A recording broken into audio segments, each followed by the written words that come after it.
اسی مہر نبوت کے متعلق حضرت سلیمان فارسی رضی اللہ تعالی عنہ اپنا قصہ کچھ یوں بیان کرتے ہیں جو روایات میں آیا ہے۔ کہتے ہیں کہ میرا باپ مجوسی تھا، میرا بڑا خیال رکھتا تھا، ہر طرح سے میرے اوپر نگہبانی کرتا تھا، جو چیز میں مانگتا مجھے میرا باپ لا کے دیتا تھا، مجھ سے بڑا پیار اور محبت کرتا تھا، مجھے گھر سے باہر نہیں جانے دیتا تھا کہ کہیں میرا یہ بچہ گر جائے گا، زخمی ہو جائے گا۔ سلیمان فارسی رضی اللہ تعالیٰ عنہ کہتے ہیں کہ میری نگہداشت اور میری تربیت بڑے ناز و نخروں میں کی گئی تھی۔ ہاں، گھر میں میرے ذمے میرے والد محترم نے ایک ڈیوٹی لگائی تھی، وہ یہ ڈیوٹی تھی کہ یہاں چونکہ وہ مجوسی تھا، آتش پرست تھا، تو اس لیے کہا یہاں سے آگ بجھنے نہ پائے، بس تو آگ جلاتے رہنا۔ اتفاقاً ایک دفعہ یوں ہوا کہ میرے والد محترم وہ تعمیر کے کام میں مشغول تھے، تو مجبوراً مجھے کھیتوں میں جانا پڑا، مجبوراً مجھے اپنے باغات کی طرف جانا پڑا۔ جب میں گھر سے باہر نکلا، ان باغات کا رخ کیا تو راستے میں ایک گرجا آتا تھا جس میں چند انصار عبادت کرتے تھے، وہ نماز پڑھنے میں مشغول تھے۔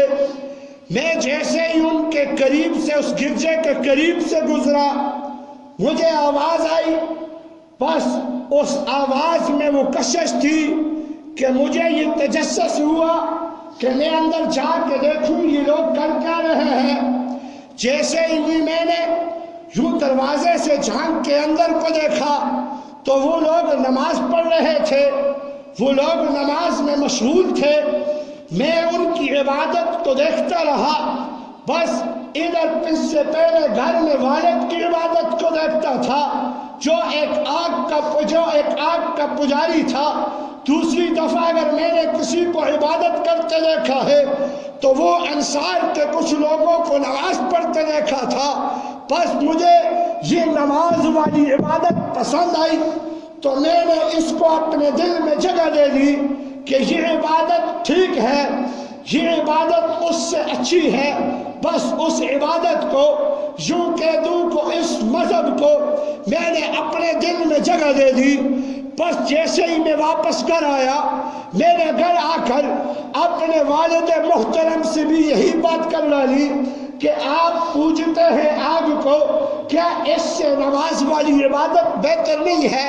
میں آج کھیتوں میں گیا تھا، میں آج اپنے باغات کی طرف گیا تھا، میں نے دیکھا یہ لوگ گرجے میں اللہ کی عبادت کر رہے ہیں، تو کیوں نہ ہم بھی اس کی عبادت کریں۔ جب والد نے بچے کی اس بات کو سنا تو آگ بگولا ہو گیا۔ تو نے باہر جانا نہیں تھا، تو گیا کیوں؟ اگر گیا تو پھر گرجا میں کیوں گیا؟ میری اجازت کے بغیر باہر کیوں گیا؟ اس نے کہا ابا جو کچھ ہوتا ہے، وہ جو ہوا وہ تو ہو گیا۔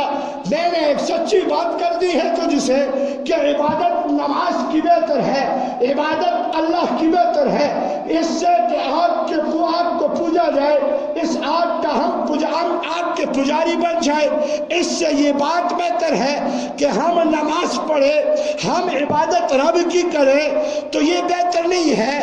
بس جب والد غصے میں آ گیا، والد محترم غصے میں آ گئے، تو والد نے کیا کیا؟ والد نے زنجیر لیے، لوہے کی ہتھکڑیاں لی، اس کے پاؤں اور ہاتھوں اور پاؤں میں ڈال لی کہ بس آج کے بعد ادھر مت جانا، آج کے بعد یہ باتیں مجھ سے مت کرنا، جو تجھے کہا ہے گھر میں جو ڈیوٹی تیرے ذمہ لگائی ہے بس یہی ڈیوٹی سے انجام دیتے رہنا، باقی کاموں میں مت الجھنا۔ وہ ابو حضرت سلیمان فارسی رضی اللہ تعالیٰ عنہ فرماتے ہیں میرے پاؤں میں بیڑیاں، ہاتھوں میں ہتھکڑیاں، مجھے زنجیروں سے گھر میں باندھا گیا تھا، تڑپ تو تڑپ تھی، دل میں تڑپ تھی کہ میں دوبارہ جاؤں، دل میں تڑپ تھی کہ میں کسی عالم کے سے حق بات جان سکوں، میں اللہ کی وحدانیت کو جان سکوں۔ کہتے ہیں میں نے ایک پیغام بھجوایا، حضرت سلیمان فارسی کہتے ہیں گھر میں باندھا ہوا تھا، ایک پیغام بھجوایا کہ جو کوئی بھی ملک شام کی طرف سفر کرے مجھے ضرور بتانا، میں وہاں عالم دین کے پاس جاؤں گا، وہاں جا کے اس کی حقانیت کو معلوم کروں گا، میں اپنے اصلی رب کی عبادت کروں گا۔ کہا ٹھیک ہے۔ بہرحال حضرت سلیمان فارسی کہتے ہیں مجھ تک خبر پہنچ آئی، خبر یہ تھی کہ فلاں وقت فلاں دن فلاں قافلہ ملک شام کی طرف جا رہا ہے، تو نے اگر جانا ہے تو وہاں پہنچ جانا۔ حضرت سلیمان فارسی رضی اللہ تعالیٰ عنہ فرماتے ہیں بس میں نے کوشش کی، بڑی مشکل سے میں نے اپنے ہاتھ اور پاؤں کو ان زنجیروں سے آزاد کیا اور میں نکل گیا۔ اب تڑپ جو تھی تو میں قافلے میں جا کے پہنچ گیا، قافلے والوں نے مجھے ایک عالم دین کے پاس بٹھا دیا، وہ عالم دین برائے نام کا تھا، بہرحال کچھ تنگ کیا، لوگوں کو کچھ کہتا تھا، حقیقت میں کچھ تھا، لیکن جیسے اس کا انتقال ہوا میں نے اس کی اصلی خبر لوگوں کو دے دی۔ لوگوں یہ تمہارا مخلص نہیں تھا، میں اس کے پاس رہا ہوں۔ پھر لوگوں نے بہرحال لمبی تفصیل ہے، میں مختصر کرتا ہوں، اس کی جگہ پہ دوسرے آدمی کو منتخب کر دیا۔ حضرت سلیمان فارسی رضی اللہ تعالیٰ عنہ فرماتے ہیں میں اس دوسرے عالم دین کے پاس حق بات سیکھنے کی غرض سے بیٹھ گیا، اس کے پاس رہا۔ وہ بزرگ تھا، زندگی کے آخری ایام میں تھا، جب اس کا انتقال ہونے لگا میں آ کے پاس بیٹھ گیا۔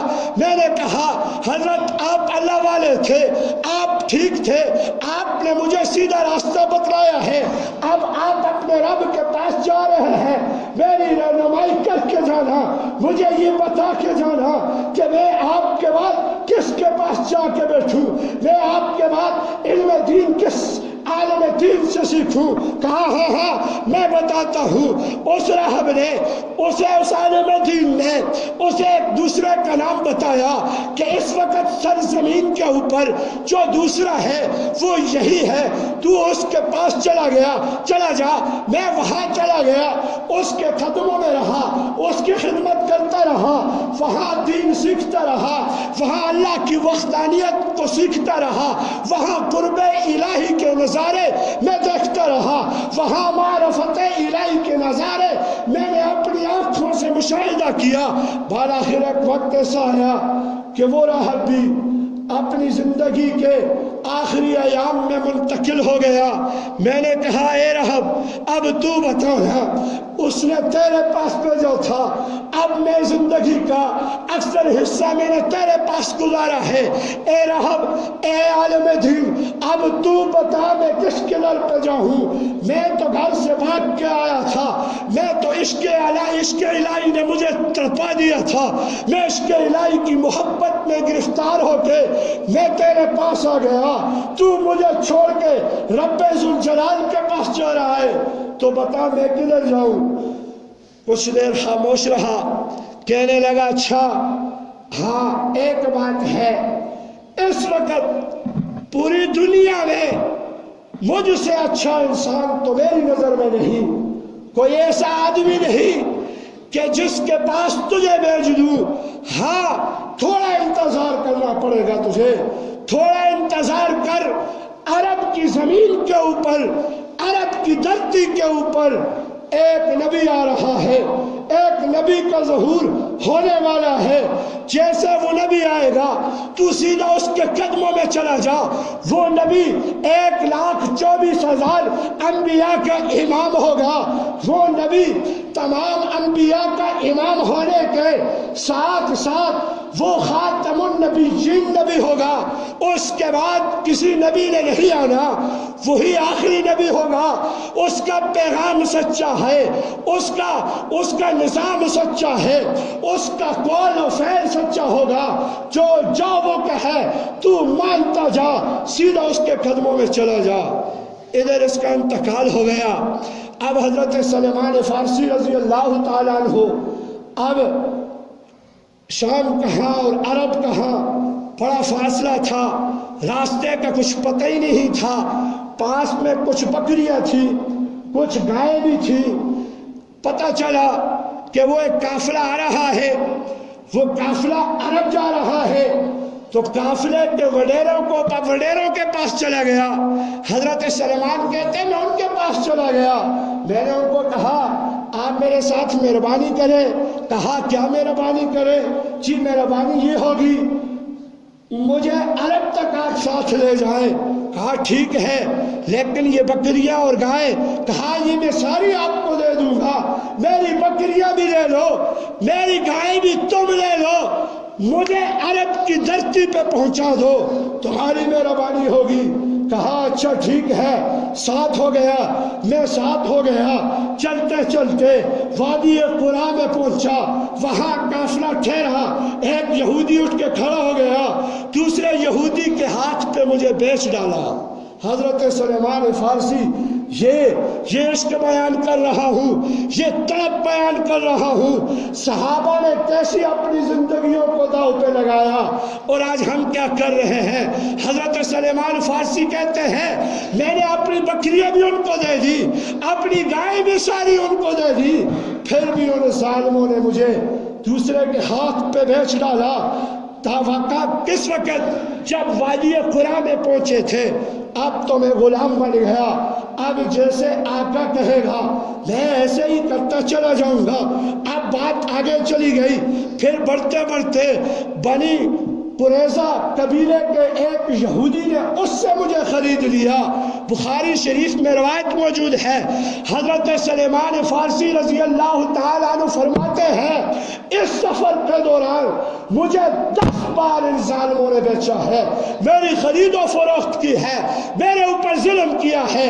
آج یہودی انسانیت کا خیر خواہ بنا پھرتا ہے، کہاں تیرے پاس انسانیت؟ انسانیت تو اسلام نے سکھائی، انسانیت تو پیغمبر اسلام نے سکھائی۔ انسانیت ہوتی کیا ہے؟ اس کا دعوے دار اگر ہے دنیا میں کوئی تو وہ صرف مذہب اسلام ہے۔ تو وہاں سے بیچا گیا۔ کرتے کرتے ایک یہودی جو عرب کا رہنے والا تھا اس نے مجھے خرید لیا۔ مجھے کہا اچھا اب میں غلام کی حیثیت، ناز و نخروں میں پلنے والا آج غلام بن گیا۔ اس نے کہا اوپر چڑھ، درخت کے کھجور کے اور کھجوروں کے خوشے توڑ۔ میں اوپر درخت پہ چڑھا ہوا تھا، اپنے کام میں مصروف تھا، میرا مالک درخت کے نیچے بیٹھا ہوا تھا، میں اپنے کام میں مشغول تھا۔ میرے مالک کا چچا زاد بھائی آ گیا، پاس آ کے کہنے لگا، اس کی بات میرے کانوں میں لگی، میرے رونگٹے کھڑے ہو گئے، بس میں گرتے گرتے اپنے آپ کو بڑی مشکل سے اس درخت کے ساتھ سنبھالا۔ اس نے کہا، میرے مالک سے کہنے لگا یہ کیا ہو گیا ہے؟ بنی انصار کو کیا ہوا؟ یہ انصاریوں کو کیا ہوا کہ مکہ میں ایک شخص آیا ہے، سارے اس کے گرد جمع ہے اور وہ کہہ رہا ہے کہ میں نبی ہوں۔ یہ کیا ہوا انصاریوں کو؟ یہ خدا کی ان پہ یہ اور وہ اس طرح کی باتیں کی۔ اب سلمان فارسی رضی اللہ تعالیٰ عنہ اصل مقصد کی طرف پہنچ گئے۔ ان کے ذہن میں تو پہلے سے بات موجود تھی۔ کہتے ہیں میں بڑی مشکل سے اپنے کو تھام کر کے بڑی مشکل سے میں اس درخت سے نیچے آیا، نیچے اترا۔ میں اسی اپنے مالک کے کزن سے دوبارہ سوال دہرایا، اور تو ایک دفعہ پھر کہ جو تم نے پہلے جملے دہرائے تھے، ایک دفعہ پھر کے دیکھ۔ اس نے کہا مالک نے یوں دیکھا، غصے کی حالت میں دیکھا، تجھے کام پہ لگایا تھا، تو نیچے کیوں آیا؟ بڑے غصے کی حالت میں ایک زور کا تماچا اس نے میرے منہ پہ دے مارا۔ میں نے وہ تماچا تو برداشت کر لیا، لیکن میرے کانوں میں آواز پڑ چکی تھی کہ میں جس جگہ پہ آ گیا ہوں یہ جگہ ٹھیک ہے، ہم قریب میں محمد الرسول اللہ کے قدموں میں چلا جاؤں گا، کہہ دو صلی اللہ علیہ وسلم۔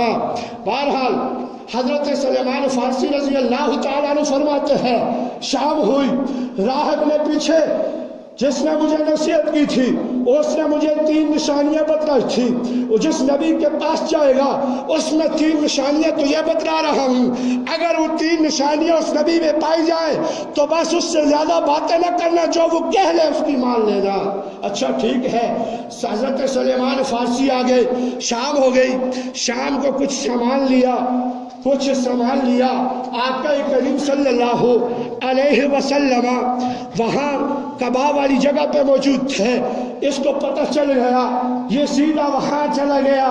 حضور اکرم صلی اللہ علیہ وسلم جہاں پہ آج مسجد کبابنی بنائی ہے وہاں ٹھہرے تھے، حضرت سلیمان فارسی وہاں چلے گئے، پاس میں کچھ سامان تھا، حضور اکرم صلی اللہ علیہ وسلم کی خدمت میں پیش کیا، آقا میں یہ لایا ہوں قبول کر لیجئے۔ پوچھا کیا ہے؟ کہا یہ صدقہ ہے۔ حضور پیچھے ہٹ گئے، کہا میں صدقہ نہیں لیا کرتا، ہاں صحابہ کو دے دو، جو اس کا مستحق ہے اسے دے دو، میں صدقہ نہیں لیتا۔ ادھر راہب نے، ادھر اس عالم دین نے سب سے پہلی نشانی حضرت سلیمان فارسی کو جو بتلائی تھی وہ یہی تھی کہ وہ نبی آخر الزمان ہوگا، وہ صدقہ قبول نہیں کرے گا۔ حضرت سلیمان فارسی کی جستجو مزید بڑھ گئی، ہاں یہی ہے، پہلی نشانی تو پوری ہو گئی۔ بچے ہوتے ہیں نا، جب بھی کوئی بات کہی جائے بچوں کے ذہن میں وہ بیٹھ جاتی ہے، وہ ان کے ذہنوں میں یہ تڑپ رہتی ہے کہ اب کیا ہوگا، کیسے ہوگا، پیچھے سے تربیت ایسی تھی۔ اب سوال پہلا تو وہ صدقہ کھجوروں کا لے آیا، اس نے کہا ہاں مجھے میرے استاد نے جو کہا تھا وہ حق ہے، سچ ہے۔ دوسرا سوال یہ تھا کہ ہدیہ قبول کرتے ہیں۔ دوسرے دن جو 2-4 دن گزر گئے، پھر کچھ سامان لے کے آقا کریم صلی اللہ علیہ وسلم کی خدمت میں حاضر ہوتے ہیں۔ حضرت سلیمان فارسی حاضر ہوتے ہیں، کہتے ہیں یا رسول اللہ میں آپ کے لیے کچھ سامان لایا ہوں۔ کہا کیا ہے؟ کہا یہ ہدیہ ہے۔ ہاں ہدیہ قبول کر لیا۔ حضور اکرم صلی اللہ علیہ وسلم نے وہ ہدیہ قبول کر لیا، خود بھی کھایا، صحابہ کو بھی کھلایا، سلیمان فارسی نے بھی کھایا رضی اللہ تعالیٰ عنہ۔ اب واپس چلے گئے، جستجو مزید بڑھ گئی، طلب مزید بڑھ گئی۔ اب عشق اندر سے، عشق کی وہ ہانڈی اندر سے وہ جوش مار رہی ہے۔ اب تیسری بات رہ گئی، کس وقت یہ تیسری بات پوری ہوگی؟ اس عالم دین نے کہا تھا نبی آخر الزمان میں تیسری نشانی یہ ہوگی کہ دونوں شانوں کے درمیان مہر نبوت ہوگی۔ کیا ہوگی؟ آپ موضوع پہ پہنچے نا، جو بات سابقہ جمعہ سے چلی آ رہی ہے۔ کہا کیا ہوگا؟ دونوں شانوں کے درمیان مہر نبوت ہوگی۔ اب کہا 3-4 دن گزرے نا، حضرت سلیمان فارسی پھر تیار ہوئے۔ حضور اکرم صلی اللہ علیہ وسلم اپنی صحابہ کی مجلس میں بیٹھے ہوئے تھے، سلام عرض کیا۔